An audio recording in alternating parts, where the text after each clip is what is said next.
Here's what makes this passage revolutionary. Paul articulates an explicit moral duty which is largely absent from the Old Testament wisdom literature. Now, we know from, for example, Acts 6, the church organized itself to relieve the direct needs of its members in ways that the Old Covenant community hadn't done.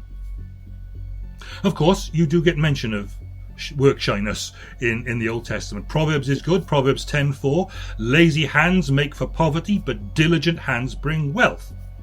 States what tends to happen. It's a cause and effect, not a command to work, nor a condemnation of those who don't. There's not a you shall not be lazy, only an observation about outcomes. In Proverbs 6:10-11, a little sleep, a little slumber, and poverty will come on you like a thief. Well, that's probably true. It's a consequence, but again, there's no ethical instruction there, just a vivid picture of the predictable outcome, the consequence. It'll be on your own head.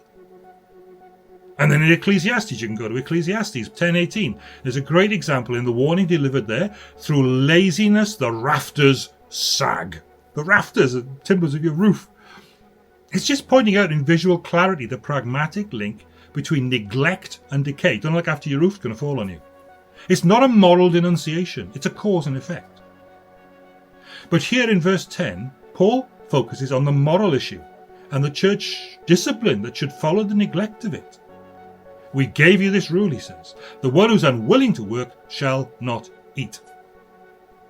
See, biblical wisdom literature treats laziness and poverty as a matter of cause and effect, and is more than an explicit ought.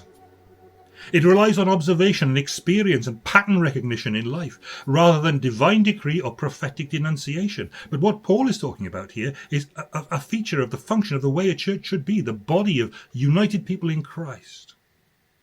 So biblical wisdom literature treats laziness as a matter of cause and effect. Descriptive, what tends to happen, not prescriptive. But Paul declares, verse 10, the one who is unwilling to work shall not eat. Make it so, he says.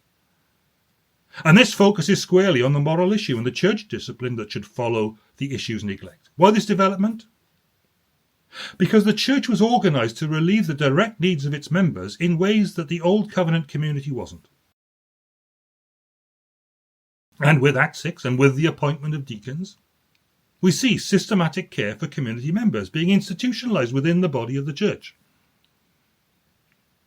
You see, greater organized support then required clearer ethical boundaries. You're not brothers and sisters in Christ. You're going to act differently towards one another, but there need to be these boundaries so that nothing is sort of presumption and abuse. The church should organize itself to meet the needs of its members who can't work, but should not support those who will not work. You see, it isn't about condemning the vulnerable. It's about maintaining the integrity of Christian community, which will be wrecked if this principle isn't followed.